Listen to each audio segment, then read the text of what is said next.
All right, you've graduated cosmetology school. What is next? Hey, everybody, welcome back to Harmonious Adventures. Today, we are going to talk about cosmetology school graduation. What do you do after? It's so exciting. This is a great time for you to celebrate. You've passed your exam and you're waiting on your state license to come in. So, what are you going to do? The first thing that I would recommend if you haven't started working in a salon is to go and start either at a front desk or an apprenticeship. And you want to do that in a salon that is the environment that you want to specialize in. So if you haven't seen my video that I talked about cosmetology school, I really encourage you to go back and watch that because I do talk about trying to figure out in school what your niche is. Obviously, that will change throughout time, but when you graduate, you should know what you want to specialize in, whether it's barbering, lived in color, blonde, extension specialist, the list goes on, and it is infinite possibilities here in the cosmetology field. So, what do you want to do? And how are you going to execute this plan, right? So, the biggest thing is go and research. I want you to walk into every single hair salon that you can, possibly do, okay? Until you find, oh, I like this. This is my environment. I want to be here. So you can do that by scheduling just a shampoo blow dry and getting kind of the vibe. Or you can reach out to the salon managers and say, hey, I'd love to come in and get a tour of your salon. Some people are open to that, some aren't. If they are not open to allowing you to come in and tour, that might not be the place for you. So you want to pick a salon that the owner and the other stylists are open and willing to help. As a new stylist, there are so many challenges that you're going to be met with. Every single day, something is not going to be by the book. So being able to choose a salon that is what you specialize in, the environment. A lot of times when we come out of school, we feel like we'll just take the first thing, the first offer. We're just so thankful to get on the floor. You don't need to do that. I promise you. So let me tell you what's going to happen if you end up doing that. Burnout, or you're going to feel like, oh, I just don't fit in this salon. I must have wasted my time going to cosmetology school. This is not what I thought that it was going to be. And unless you have a good mentor or a good salon environment, it's very, very easy to quit. So I'm going to put the statistic in right here of the number of students that start cosmetology school and quit within the first 2 years. It's pretty high. And it's sad, to be honest. So I want you to know it's super important to take your time in picking the salon that you want to be in. All right, so you have taken your time and you have picked the salon that you want to be in. How do you build your clientele? If you choose a salon that has an apprenticeship, just know that you will apprentice with somebody 1 to 2 years. And a lot of times, if they go on vacation or if they need to go do something and they're not in the salon, once you're on the floor, those clients will come to you because they trust you and you've worked on their hair before with their particular stylist that they love. So you will get a little bit of money that way. The other thing is it's super important to utilize social media in this day and time.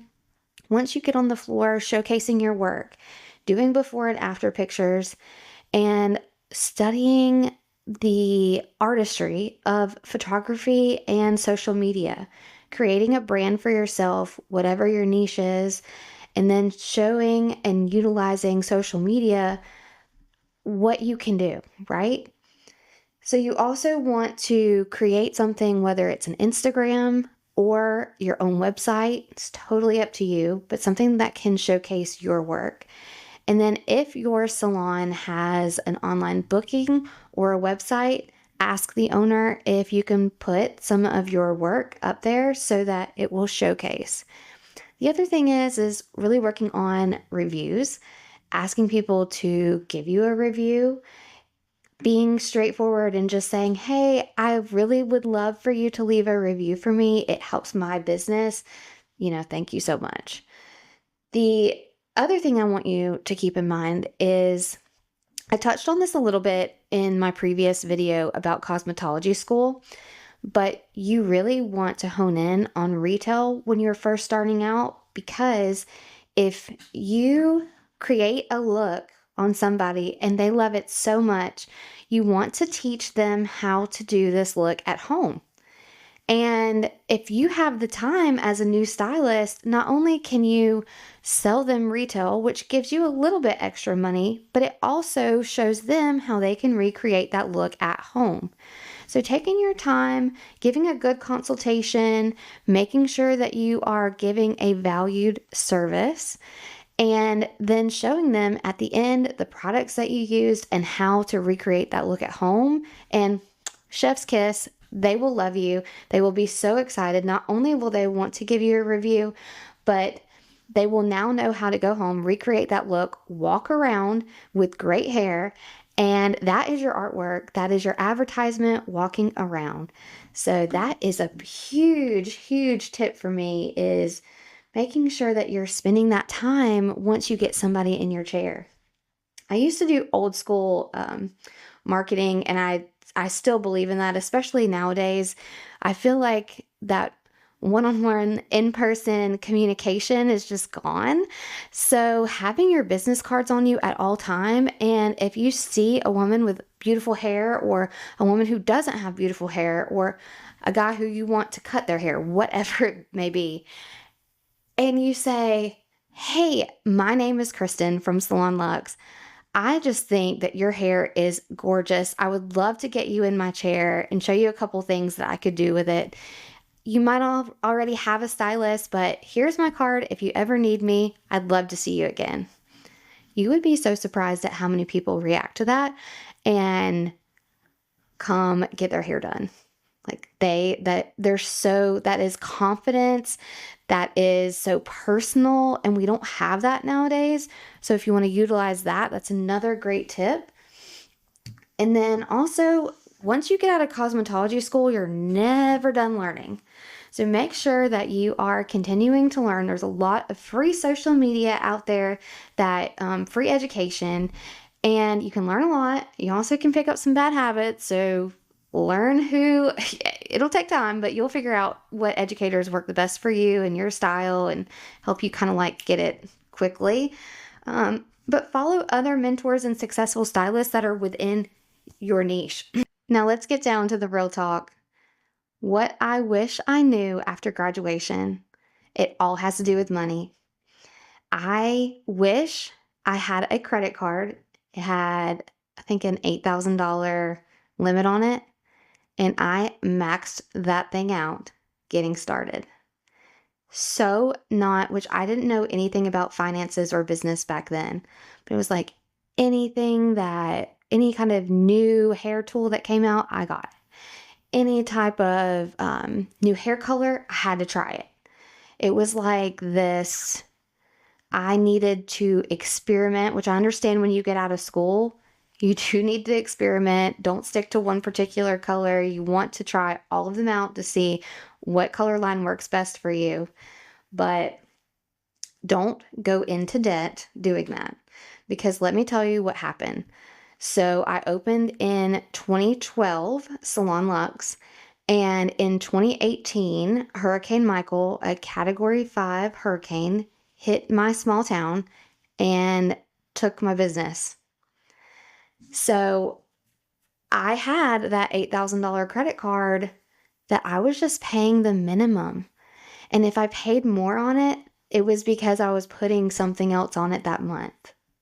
And the interest that I was paying, and then I did not have any savings. So when I lost my business, I had an $8,000 credit card. I had all of my regular home bills and payments and everything, and no savings. So the biggest thing that I can stress to you guys is that things happen. Physical ailments happen. Obviously, our work, we cannot do just sitting at home. There is no remote work. There is no data entry or whatever in this line of work. If you are not behind the chair, you're not making money. So start a savings account. Know that things come up and things happen, whether it's family or a natural disaster. Have savings and be very, very careful with your money.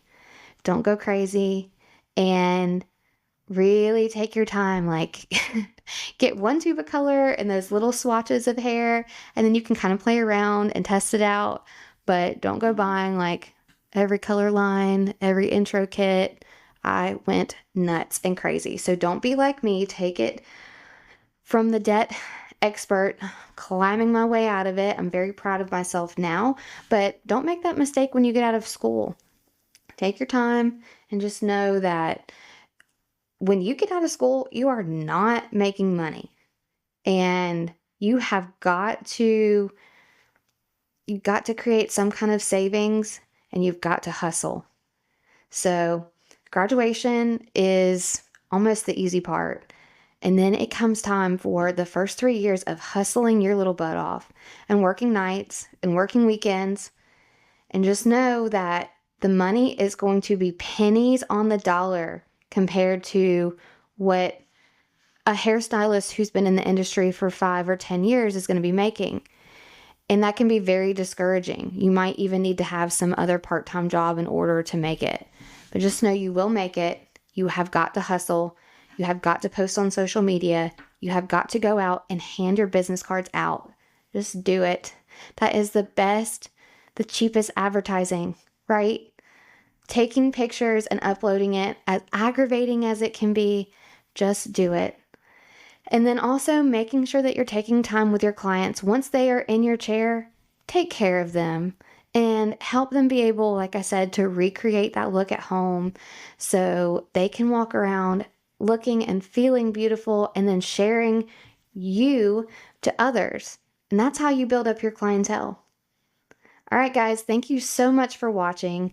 I absolutely love these topics of salons and business. And if you need anything or if you have any questions, please do not hesitate to reach out. I love taking any questions that you have. I've been there. Once again, my background is I have been anywhere in a salon with 47 stylists, all the way down to my salon, which at one point in time had 3 stylists. And now I am just a little sweet owner. I've also worked with brands. So you name it, I've been there, I've done it, and I don't mind. I love helping you guys out, giving you a little bit of encouragement. Don't be scared if you graduate and you think, oh, this is the salon for me, and you get in there and it's not the salon for you, to leave. Don't lose your career because you don't want to hurt the salon owner's feelings. Leave. So I can help you guys in that kind of transition as well. So if you need anything, please reach out. And as always, thank you so much for watching. Like and subscribe for more videos, and I hope to see you real soon.